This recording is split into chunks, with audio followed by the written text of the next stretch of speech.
আসসালামু আলাইকুম। প্রিয় শিক্ষার্থী বন্ধুরা, পরিকল্পনা ছাড়া কোনো কাজেই সফলতা আসে না। যার পরিকল্পনা যত সুন্দর ও গোছানো হয়ে থাকে, তার সফলতাও সহজেই হাতে আসে।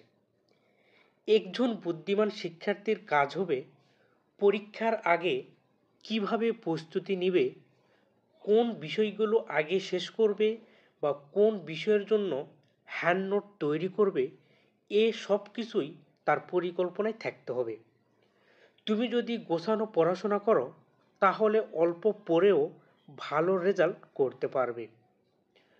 তোমরা যারা হিসাব বিজ্ঞান বিভাগ থেকে অনার্স তৃতীয় বর্ষের পরীক্ষার্থী রয়েছ, তোমাদের কাজ হবে এখন থেকেই প্রস্তুতি শুরু করা এবং গোছানোভাবে পড়াশোনা চালিয়ে যাওয়া। অনার্স তৃতীয় বর্ষে তোমাদের মোট বিষয় রয়েছে 8টি। প্রথম বিষয় নিরীক্ষা ও নিশ্চয়তা, 2 নম্বর বিষয় অ্যাডভান্স অ্যাকাউন্টিং 1 বা উচ্চতর হিসাব বিজ্ঞান 1, 3 নম্বর বিষয় কস্ট অ্যাকাউন্টিং বা উৎপাদন ব্যয় হিসাব বিজ্ঞান, 4 নম্বর বিষয় ম্যানেজমেন্ট অ্যাকাউন্টিং ইন ইংলিশ, 5 নম্বর বিষয় ব্যবসা ও বাণিজ্যিক আইন, 6 নম্বর শিল্প উদ্যোগ, 7 নম্বর বিষয় ফিনান্সিয়াল ম্যানেজমেন্ট ইন ইংলিশ এবং সর্বশেষ 8 নম্বর বিষয়টি হলো ব্যাংকিং ও বীমা তত্ত্ব, আইন এবং হিসাব। এই 8টি বিষয়ের মধ্যে 2টি বিষয় রয়েছে ইন ইংলিশ, ম্যানেজমেন্ট অ্যাকাউন্টিং এবং ফিনান্সিয়াল ম্যানেজমেন্ট। এই 2টি বিষয় আপনাকে থিওরি এবং ম্যাথ উভয়েই ইংলিশে অ্যান্সার করতে হবে। প্রিয় শিক্ষার্থী বন্ধুরা, এই 8টি বিষয়ের মধ্যে 4টি বিষয় রয়েছে অধিক গুরুত্বপূর্ণ।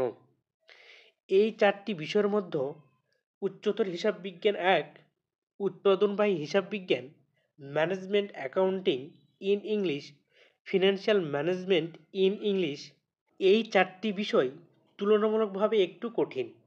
বেশিরভাগ শিক্ষার্থী এই 4টি বিষয়ে ফেল করে থাকেন। আর এই 4 বিষয়ে পাস করার জন্য তোমাদেরকে ম্যাথ করতে হবে। আবার আরেকটি ভুল শিক্ষার্থীরা করে থাকে, দেখা যায় সারা বছর প্রাইভেট পড়েও পাস করতে পারে না। ম্যাথ বিষয়ে কোন কোন অধ্যায় করতে হবে বা কোন অধ্যায়গুলো বেশি গুরুত্বপূর্ণ, কোন অধ্যায়গুলো সহজ, অনেক শিক্ষার্থী সেটিই জানে না। অনেক শিক্ষার্থী পরীক্ষার মধ্যে বিপদে পড়েন শুধু এই ভুলগুলো করার জন্য। একটি কথা মনে রাখবেন, কম পড়বেন কিন্তু গুরুত্বপূর্ণ অধ্যায়গুলো গুছিয়ে পড়বেন। হিসাব বিজ্ঞান বিষয়ে পাশ করা অনেক সহজ, তবে তোমার পড়াশোনা গোছানো হতে হবে। অনেক শিক্ষার্থী আছেন যারা ম্যাথ প্রশ্ন মুখস্থ করেন, এটা অনেক বড় একটি ভুল। তোমাকে নিয়ম জেনে ম্যাথগুলো করতে হবে। নিয়মগুলো জানা থাকলে পরীক্ষায় যে কোনো ম্যাথ আসলেও তুমি করতে পারবে। হ্যান্ড নোট তৈরি করা, তোমার যদি গুরুত্বপূর্ণ ম্যাথ প্রশ্নগুলোর হ্যান্ড নোট তৈরি করা থাকে, পরীক্ষার সময় অনেক উপকারে আসবে।